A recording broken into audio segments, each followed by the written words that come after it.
বর্তমান সময়ে আমাদের সরকার বেকারদের কর্মসংস্থানকে সবচেয়ে বেশি প্রায়োরিটি দিচ্ছে এবং বেকাররা বা চাকরিপ্রত্যাশী ভাইবোনরা কীভাবে তারা স্বরোজগার হবে, কীভাবে তাদের কর্মসংস্থান হবে, সেই বিষয়ে আমাদের মাননীয় মুখ্যমন্ত্রী থেকে ধরে করে সমস্ত মন্ত্রিসভা সেই বিষয়ে চিন্তাভাবনা করছে। কীভাবে বেকারদের বা চাকরিপ্রত্যাশী ভাইবোনদের সাথে দাঁড়ানো যায় এবং তাদের উন্নতিতে কীভাবে নিজের অবদানটা রাখা যায়। এই বিষয়ে আমাদের মাননীয় মুখ্যমন্ত্রী কিছু আমাদের উপদেশ দিয়েছে বা কিছু তথ্য উনি শেয়ার করেছে। সেই তথ্যগুলোই আমরা তোমাদের কাছে নিয়ে এসেছি। কিছু কিছু তথ্য যেরকম উনি শেয়ার করেছে, উনি বলেছে চাকরির পিছনে না দৌড়ে জব ক্রিয়েটার হন, এরকম আহ্বান করেছে মাননীয় মুখ্যমন্ত্রী যে তোমরা চাকরির পিছে কেন দৌড়াচ্ছ, তোমরা নিজেকে এমনভাবে প্রতিষ্ঠিত করো তুমি যাতে আরও 4 জনকে চাকরি দিতে পারো। তাছাড়া উনি চাকরির পিছনে দৌড়াতে না করেছে এবং উনি বলেছে বেকারদের স্বনির্ভর করার উপরই কিন্তু বর্তমান সরকার জোর দিচ্ছে। কীভাবে বেকারদের স্বনির্ভর করা যায়, কীভাবে চাকরিপ্রত্যাশী ভাইবোনরা নিজে থেকে নিজের রোজগার ক্রিয়েট করতে পারে এবং নিজে থেকে নিজের ভবিষ্যৎটা ঠিকঠাকভাবে গড়ে নিতে পারে।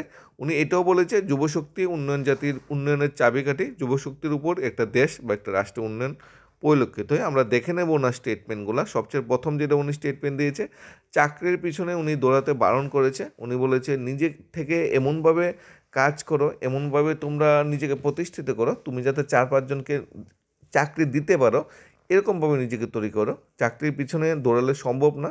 ওনার বক্তব্য অনুযায়ী, বক্তব্যের প্রাসঙ্গিকতা অনুযায়ী সব বেকারদের সরকারি চাকরি দেওয়া সম্ভব নয়। তাই তোমরা যারা সরকারি চাকরি পাচ্ছ না বা সরকারি চাকরির সন্ধান খুঁজে পাচ্ছ না, তোমরা নিজের পায়ে দাঁড়ানোর জন্য বা নিজে থেকে কিছু করার জন্য যদি তোমরা প্রয়োজন বোধ হয়, তাহলে তোমাদের স্কিল ডেভেলপমেন্ট ট্রেনিং দেওয়া হবে, তোমাদের লোনের ব্যবস্থা করা হবে। লোন নিয়ে তোমরা একটা নিজস্ব ছোটোখাটো এন্টারপ্রেনারশিপ বিজনেস তৈরি করতে পারো এবং সেই বিজনেসকে প্রতিষ্ঠিত করার জন্য সরকারকে যতটুকু সাহায্য করা অতটুকু সাহায্য সরকার করবে। এখানে যে কথাগুলি উনি উল্লেখ করেছে সেই কথাগুলি আমরা জানার চেষ্টা করি।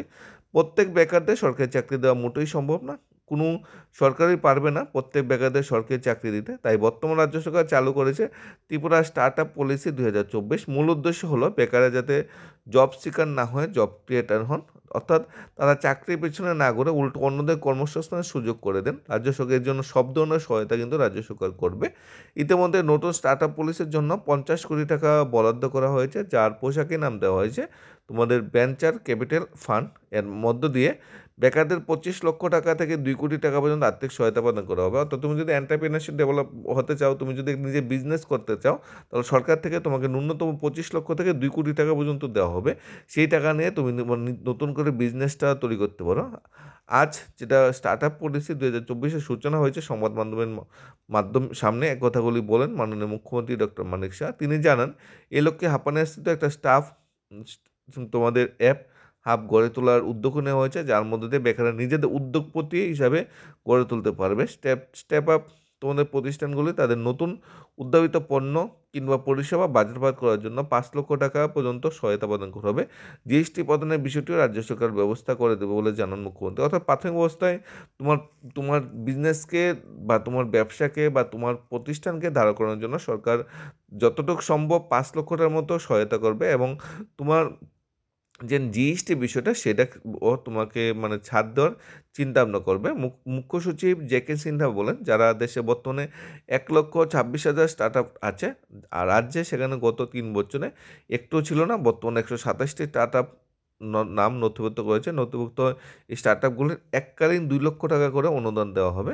অর্থাৎ সমস্ত সুযোগ সুবিধার দুয়ার আমাদের সরকার খুলে রেখেছে, যাতে বেকাররা স্বনির্ভর হতে পারে, নিজের পায়ে যাতে জীবনে কিছু করতে পারে। কারণ যুবকদের বিকাশ না হলে দেশের উন্নয়ন কোনোভাবেই সম্ভব নয়। প্রধানমন্ত্রী নরেন্দ্র মোদী সবসময় এই কথাই বলেন, অথচ রাজ্যের পূর্বতন সরকার যুবদের সঠিক দিক নির্দেশনা দিকে এগিয়ে নেওয়ার জন্য কোনো পদক্ষেপ কিন্তু আগে নেয়নি। আগে কিন্তু সমস্ত গভর্নমেন্টই একটা মানে ঝলগুলাভাবে নিজের দায়িত্ব এড়িয়ে গিয়েছে, কিন্তু বর্তমান সরকারের বর্তমান মুখ্যমন্ত্রী কিন্তু যুবকদের কল্যাণে, যুবকদের বিকাশে কিন্তু এই প্রথম এত ধরনের স্টার্ট আপ মানে শুরু করেছে, যাতে বেকাররা ব্যাংক থেকে লোনের মাধ্যমে যাতে নিজস্ব একটা বিজনেস তৈরি করতে পারে। বিজনেসের পরে প্রোডাক্টগুলি সেলস বা মার্কেটিং করার জন্য সরকার থেকে হেল্প করা হবে, এবং কি জিএসটি যাতে না দিতে পারে তাতেও হেল্প করা হবে, এবং কি কাঁচামাল অন্যান্য যন্ত্রপাতির জন্য সরকার থেকে 10 লক্ষ টাকার এক্সটার্ন অনুমোদন দেওয়ার পরিকল্পনা চলছে।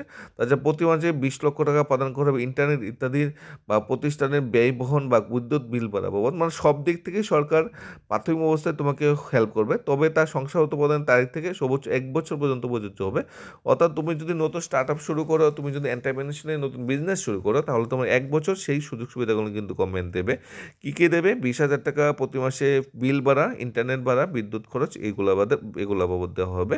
10 লক্ষ টাকা তোমাকে নতুন যে যন্ত্রপাতি কিনবে বা কাঁচামাল তার জন্য দেওয়া হবে। 5 লক্ষ টাকা পরিচালনার জন্য দেওয়া হবে, এবং 5 লক্ষ টাকা প্রতি বছর সর্বাধিক 5টি প্রকল্পের জন্য 5 লক্ষ টাকার এক্সট্রা আরও অনুদান দেওয়া হবে। অর্থাৎ সব দিক থেকে গভর্নমেন্ট চাইছে তুমি কিছু একটা করে দেখাও। তুমি কিছু যদি করতে চাও, সরকার তোমাদের কাছে আছে। সরকার সবাইকে সরকারি চাকরি দিতে পারবে না, এবং সবাই সরকারি চাকরি কোনোদিন পাবেও না। বর্তমান দ্রব্যমূল্যের বাজারে 5 লক্ষর উপরে ত্রিপুরায় বেকার আছে। শূন্যপদ যদি 50,000 একসাথে দিয়ে দেওয়া হয়, যদি সমস্ত শূন্যপদগুলি পূরণও করে দেওয়া হয়, তাহলেও আরও 4.5 লাখের মতো বেকার কিন্তু থেকে যাবে। তাই সবাইকে চাকরি দেওয়া যেহেতু সম্ভব না, তাই সবার কর্মসংস্থান বা অন্ন বস্ত্র বাসস্থানের ব্যবস্থা করার জন্য সরকার এই প্রকল্পটা নিয়ে এসেছে। এখানে আরও কিছু যেটা বলা হয়েছে, তথ্য প্রযুক্তি দপ্তরের উদ্যোগে আয়োজিত এক অনুষ্ঠানে মুখ্যমন্ত্রী ডক্টর শাহ বলেন, 2019 সালে এই পলিসি শুরু হয়েছিল। আজ আমরা এটিকে নতুনভাবে শুরু করেছি। শুধু আইটি ক্ষেত্র নয়, আমরা কৃষি, বাস, খাদ্য, অন্যান্য ক্ষেত্র এতে যুক্ত করেছি। অথচ আগের সরকার সময়ে যুবরা কখনো সহযোগিতা পাননি। তৎকালীন বাম সরকারের কথা বলা হয়েছে, তখন যুবকরা দিশাহীন হয়ে ঘুরতো, কোনো সুযোগ সুবিধা তখন ছিল না, যুবকরা নেশার পিছে তখন ধরত। কিন্তু বর্তমান সময়ে কিন্তু দিন চেঞ্জ হয়েছে, সরকার চেঞ্জ হয়েছে। এই সরকার কিন্তু যুব কল্যাণে আমাদের দেশে ত্রিপুরার নাম খুব উজ্জ্বল করেছে। সেটা মাননীয় মুখ্যমন্ত্রীর অবশ্যই নিজস্ব বক্তব্য। এই ধরনের পলিসি সত্যি অপরিহার্য। আমরা এই পলিসি তৈরির জন্য যুক্ত সবাইকে ধন্যবাদ জানিয়েছি মাননীয় মুখ্যমন্ত্রী। মাননীয় মুখ্যমন্ত্রী বলেন, এটা সত্য যে যুবরা খুব উদ্যমী এবং সক্ষম, তাদের উদ্যম উৎসাহ সবসময় সঠিক দিশা যায় না। এই পলিসি তাদের উদ্যমকে সঠিকভাবে চালিত করবে, এবং যুবরা সরকারের কাছ থেকে প্রয়োজনীয় সহায়তা পাবে, এবং সরকার সমস্তম যুবকদের কাছে আছে, কারণ যুবকরা হলো আমাদের বর্তমান সরকার উন্নয়নের প্রধান চাবিকাঠি। তাই রাজ্যের যুব সমুদায়ের কর্মসংস্থানের সুযোগ সৃষ্টি করতে সরকার সবচেয়ে প্রথম অগ্রাধিকার দিয়ে থাকে, এবং তার জন্য রাজ্যের বেকার চাকরি হচ্ছে ভাই বোনদের জন্য যা যা করার সরকার তাই করবে। এখন দেখার বিষয়, এই যে নতুন স্টার্টআপ পলিসি নিয়ে এসেছে, যাতে বেকাররা নিজে স্বনির্ভর হতে পারে, নিজের চাকরি না করে বা নিজের চাকরি খুঁজে না বেরিয়ে আরও 5 জনকে চাকরি দিতে পারবে, এমনভাবে স্বনির্ভর হতে পারবে কিনা। বিভিন্ন ব্যাংক বা বিভিন্ন সেক্টরে গেলে সেই যে 25 লক্ষ থেকে 1 কোটি টাকা ঋণের ব্যবস্থা করা আছে, সেই ঋণটা কি সচরাচর পাওয়া যাবে কিনা, নাকি সেখানে দলবাজি বা অর্থের লুটপাট হবে, সেই নিয়ে সবচেয়ে কোশ্চেন থাকে। আমরা ব্যাংকে গেলেই কি আমরা টাকাটা পাবো না কিনা, সেই বিষয়ে বিশদ জানার জন্য তোমরা স্টার্টআপ যে তোমাদের খুলছে আপনার স্থিত, সেখানে তোমরা জেনে নিতে পারো। প্রাথমিক অবস্থায় তোমার উদ্যোগ নেওয়ার জন্য সরকার গ্রাউন্ড লেভেল থেকে শুরু করে একদম আপ টু লেভেল পর্যন্ত সমস্ত ধরনের সহায়তা কিন্তু প্রাথমিক অবস্থায় সরকার করবে। এবং যেই দিন তুমি তোমার কোম্পানি বা তোমার ব্যবসা প্রতিষ্ঠানের নাম রেজিস্ট্রেশন করবে, সেদিন থেকে 1 বছর মেয়াদকালে তোমাকে সমস্ত সুযোগ সুবিধা দেওয়া হবে। এখন দেখার বিষয়, যেখানে 50,000 শূন্যপদ দেখেও যেখানে সরকার চাকরি দিচ্ছে না, সেখানে এই স্টার্টআপ পলিসি কতজন বেকারের কর্মসংস্থান সৃষ্টি করতে পারে। তাছাড়া মাননীয় অর্থমন্ত্রী বেলুনিয়ায় ওনার ভাষণে বলেছে, 700 চিকিৎসক, শিক্ষক এবং স্বাস্থ্যকর্মী নিয়োগ করবো অতি শীঘ্রই। তার জন্য অর্থের সংস্থান করা হয়েছে, অর্থের ব্যবস্থা করা হয়েছে। মাননীয় মুখ্যমন্ত্রী বিধানসভায় দাঁড়িয়ে মাননীয় অর্থমন্ত্রী বিধানসভায় দাঁড়িয়ে এটাও বলেছে, বর্তমানে ত্রিপুরা রাজ্যে 16,000 চাকরি দেওয়ার প্রসেস চলছে। খুব ইতিমধ্যেই 16,000 চাকরি দেওয়া হবে, এবং 16,000 চাকরি দেওয়ার জন্য যে বর্তমান অর্থের প্রয়োজন, সেটা কিন্তু অর্থ দপ্তর থেকে অনুমোদন দেওয়া হয়েছে। সেই 16,000 চাকরির ভিত্তিতে পুলিশ কনস্টেবল 2,500 চাকরি, স্পেশালিটি 6,000 চাকরি, জিআইবিটি গ্রুপ ডি 2,500 চাকরির সাথে টিচিং জবে মোটামুটি অনেকটা ভ্যাকেন্সি আছে। তাছাড়া ফার্মাসি, ল্যাবরেটরি টেকনিশিয়ান পদের ভ্যাকেন্সিগুলো সহকারে, এমপিডাব্লিউর ভ্যাকেন্সিগুলো সহকারে প্রায় 16,000 চাকরি দেওয়ার মতো বর্তমানে অর্থের ব্যবস্থা সরকারের কাছে আছে, যে কোনো টাইমে চাকরি অফারগুলো দিয়ে দেওয়া হবে। কিন্তু তারপরও যদি 16,000 চাকরি দেওয়াও যদি হয়, তারপরও প্রচুর সংখ্যক ভ্যাকেন্সি খালি থাকবে।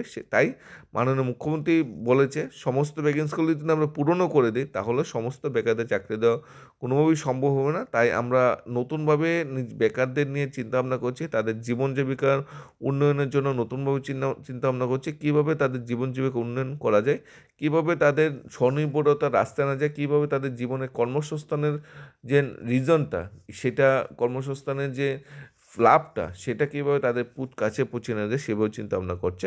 তার একটাই রাস্তা, চাকরির পিছনে না ধরে নিজেকে প্রতিষ্ঠিত করো, যাতে তুমি আরও দুজনকে চাকরি দিতে পারো। এবং তোমরা সেটা কীভাবে নিচ্ছ, মুখ্যমন্ত্রীর কথাটা তোমরা কীভাবে নিচ্ছ, তোমরা অবশ্যই কমেন্ট করে জানাতে পারো। বর্তমান সময়ে ত্রিপুরা রাজ্যে কী কী চাকরির প্রসেস চলছে, তা কবে শেষ হবে, সেই বিষয়ে মাননীয় মুখ্যমন্ত্রী বলছে সবগুলোই প্রসেস আছে, ইন প্রসেস আছে। কিছুদিন বা এর মধ্যেই রেজাল্ট বা ফাইনাল মেরিট লিস্ট বেরিয়ে যাবে, তাই একটু ধৈর্য ধরে ওয়েট করতে বলেছে। এবং যারা বর্তমানে চাকরির সন্ধানে করছে, তাদের বলা হয়েছে যে মাননীয় মুখ্যমন্ত্রী যে নতুন পলিসিটা এনেছে, যে প্রত্যেক বেকারদের চাকরি দেওয়া সম্ভব না, নিজের জবের পিছনে না ধরে নিজে জব ক্রিয়েট আনো। এই পলিসি ওয়াইজ তোমরা কতটুকু সুবিধা পেতে পারো, সেইটাও তোমরা দেখে নিতে পারো। কারণ সত্যি কথা একটাই, চাকরি তো সবাইকে দেওয়া সম্ভব না।